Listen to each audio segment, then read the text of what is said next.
Wait, what? Me? How? Who's Oliver? I don't even know him. This must be a But mistake. Oliver Brennan knew you. He left his estates for you, Claire. And everything is in the journals. Claire Dawson was staring at a pile of unpaid bills and a final eviction notice when she opened a cream-colored envelope that would turn her $42 bank account into a multi-million-dollar mystery. Claire had spent years counting every cent just to get by. After years of working, raising children, caring for family members, and putting her own dreams on a shelf every time a family member needed a hand. Claire often felt as though she had reached a chapter of life where people slowly stopped noticing her. Her children loved her, of course. They called when they could. They visited when work allowed. But like so many women her age, she had begun to wonder whether the years ahead would simply be quieter versions of the years behind her. Among the envelopes sat one she didn't recognize. Cream-colored, thick, official. The return address belonged to a legal firm she had never heard of. Claire almost placed it aside for later. She nearly continued sorting the rest of the pile. Instead, she opened it. Within 10 minutes, her entire understanding of her own life would begin to change. The letter informed her that she was required to attend a meeting regarding the estate of a deceased individual. At first, she assumed it was a mistake. She knew no wealthy relatives, no distant family members, no forgotten connections waiting to surprise her. Yet the letter specifically identified her by name. It requested her presence. It stated that the matter concerned an inheritance. An inheritance. The word felt absurd. Claire read the letter 3 times before placing it on the table and staring at the wall. She searched her memory for any possible explanation. None appeared. The deceased person's name meant absolutely nothing to her. Oliver Brennan, she repeated it aloud. Oliver Brennan. Nothing. No face. No memory. No distant acquaintance. It was as though the name belonged to a stranger she had never encountered in her life. For 3 days, she debated whether to attend the meeting. Friends suggested it was likely a clerical error. Her daughter laughed and told her perhaps some millionaire had accidentally selected the wrong person. Claire tried to laugh too, but curiosity lingered, with her bank account dwindling and the legal letter's cream-colored weight in her hand. The risk of being a scam felt smaller than the hope that it might be real. Something about the letter felt deliberate, precise, intentional. When the day finally arrived, rain fell steadily across the city. She expected a mistake. She didn't expect a secret that had been guarded for 20 years.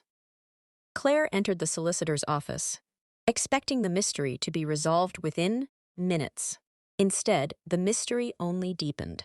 The solicitor greeted her politely and guided her into a conference room where several folders sat, neatly arranged across a polished table. He confirmed her identity.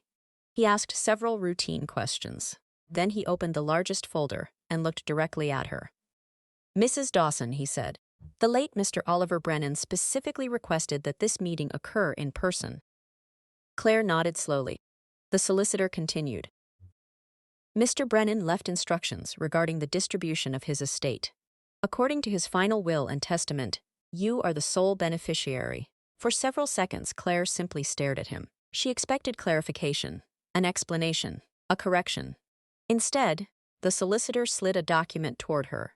The estate included a substantial home situated on valuable land, investment accounts, savings, personal assets accumulated over decades. The total value exceeded anything Claire had ever imagined owning. Her first response was immediate. There must be some mistake. The solicitor shook his head. "There isn't." Claire felt her heartbeat quicken. "Who was this man?" The solicitor paused. "He believed you saved his life." The mystery of how Claire saved a man she didn't remember was about to be revealed. If you're enjoying this journey into the power of hidden kindness, please consider subscribing to the diary. The room became silent. Claire stared at him. She had never met Oliver Brennan. At least that was what she believed. The solicitor reached into the folder and removed a sealed envelope. The paper appeared aged. The handwriting across the front was careful and deliberate. It simply read, "For Claire."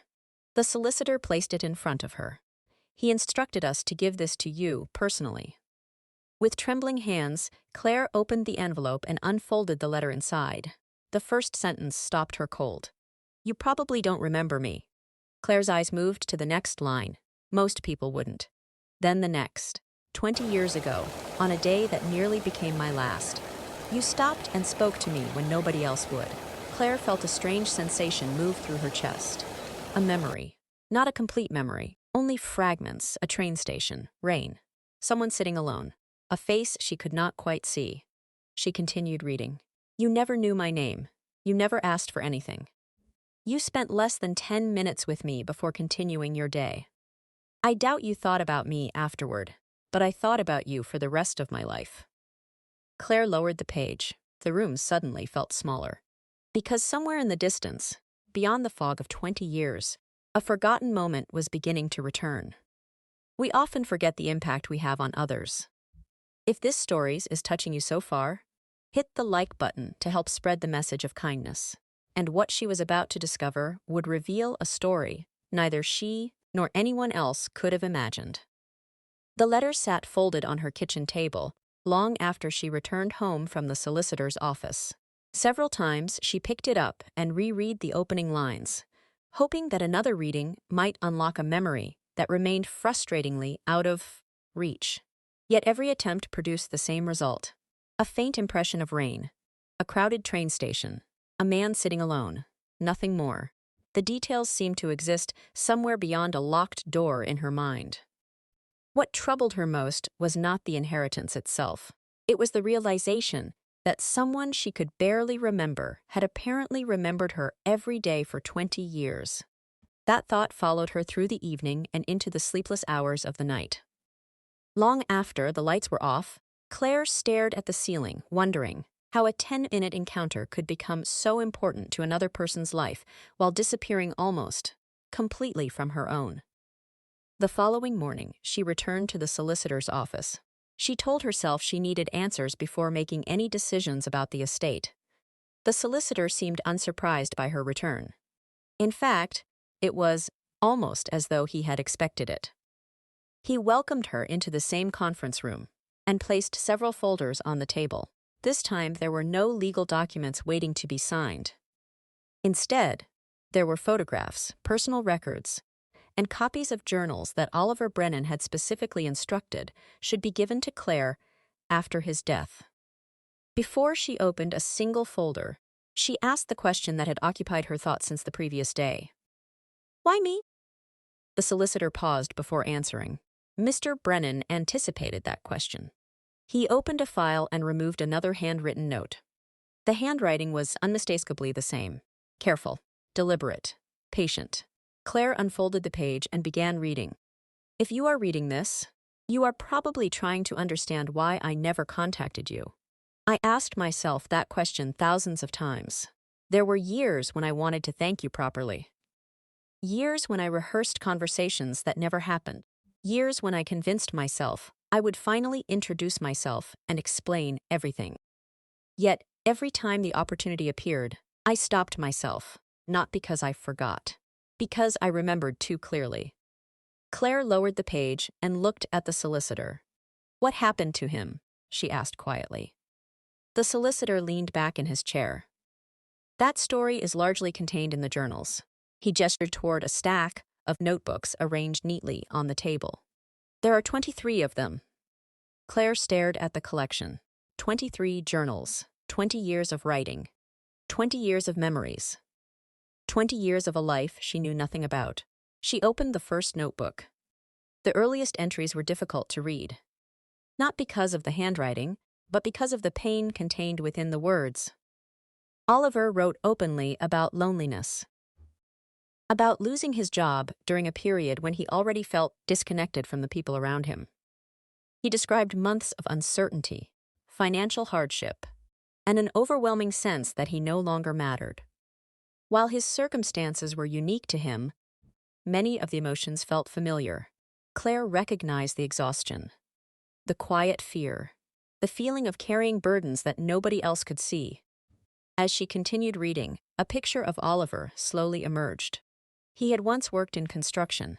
He had rented a small flat on the outskirts of Melbourne. He had dreams of starting his own business, but lacked the confidence to pursue them. One setback became two. Two became five. Eventually, the setbacks accumulated until they convinced him that nothing ahead could possibly be better than what lay behind him. Then Claire reached an entry dated exactly 20 years earlier. The handwriting immediately changed.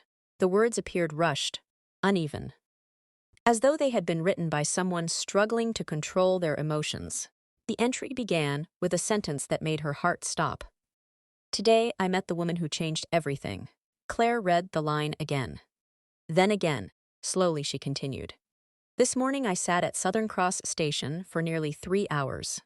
Hundreds of people walked past. Some glanced in my direction. Most didn't. I cannot blame them. To them, I was simply another stranger occupying a bench, another face in a city filled with faces. By midday, I had convinced myself that my life no longer mattered to anyone." Then she sat beside me. Claire felt a chill run through her body. The memory grew slightly clearer, rain striking glass, the distant sound of train announcements, a crowded platform, and a man she had almost forgotten. Oliver's journal continued. She asked if I was all right. Such a simple question, 4 ordinary words, yet nobody had asked me that in months. At first, I lied. I said I was fine. She didn't believe me. She stayed anyway. Claire could barely breathe as she read. The memory was beginning to return, not all at once, piece by piece, like fragments of an old photograph slowly emerging from darkness.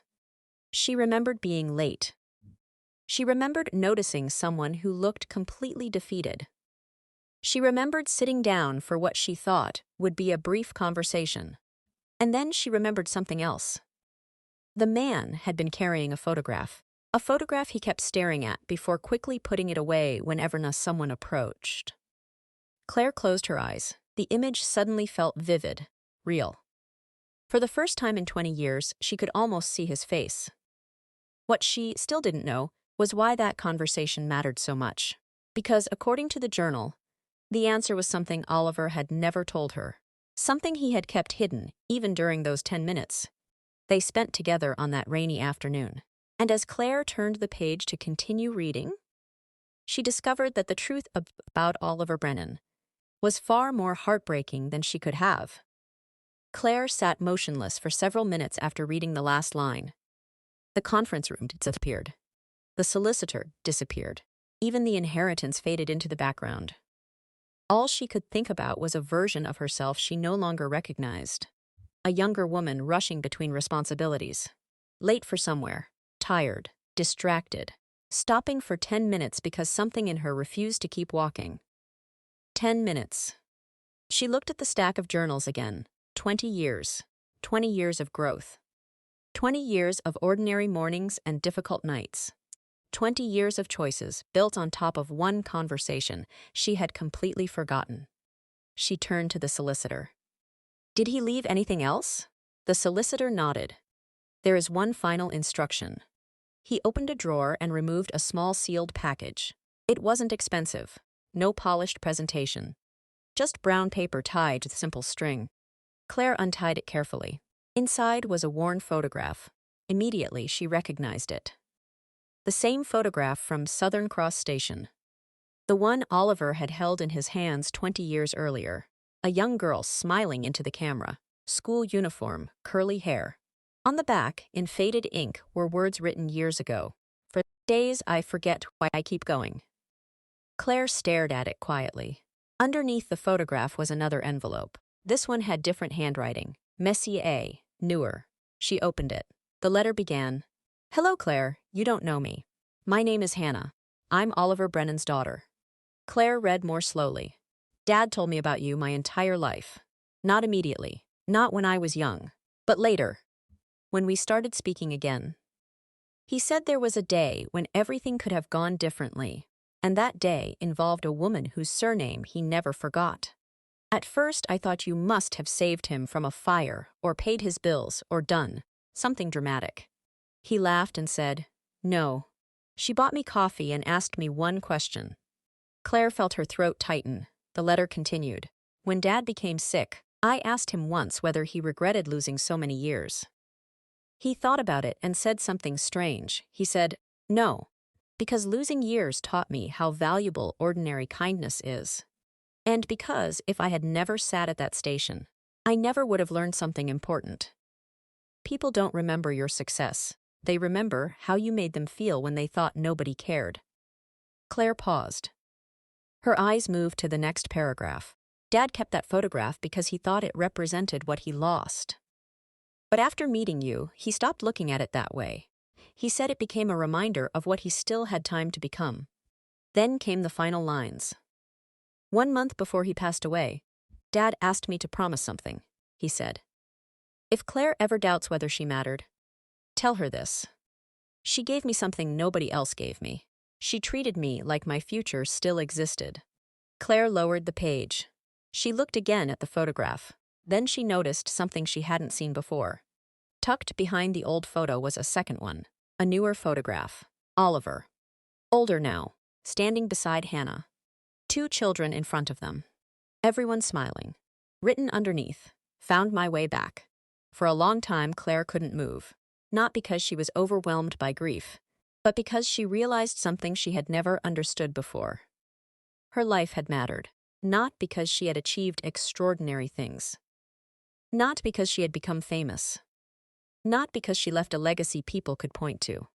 But because in one ordinary moment she had made another human being feel seen. Weeks passed. Claire completed the legal process. People assumed the inheritance would change her life. In some ways, it did. But not in the ways they imagined. She kept the house. She sold some assets. She quietly created something small. No announcements, no publicity, no grand speeches. Just a community fund designed to help people facing difficult periods get practical support quickly. On the application form, there was only one question. One question. The same question she had asked 20 years earlier. What would you want people to find if they met you 1 year from now? Years later, someone asked Claire why she started it. She smiled, thought for a moment, and answered, because somebody once taught me something I didn't realize at the time. Most people aren't asking for miracles. They're asking for one reason to believe tomorrow is still worth meeting. That evening, she returned home. She opened the kitchen drawer, placed Oliver's photograph inside, turned off the lights, then stopped. She looked at the photo again, and for the first time in weeks, she smiled, because she finally understood something Oliver had spent 20 years trying to tell her. You rarely get to see the result of your kindness. Most stories end before you discover what happened next. But somewhere, someone remembers. And sometimes, they carry that moment longer than you ever will. Claire's story reminds us that kindness isn't an investment. It's a seed. Sometimes it takes 20 years to bloom, but it always changes the world in ways we can't see. Have you ever had a moment where a small act of kindness, from you or a stranger, changed everything? I'd love to hear your stories in the comments below. If this story moved you, please consider subscribing to the Reckoning Mind Diaries. We share new stories of life's unexpected turns every week. Thank you for being part of our community.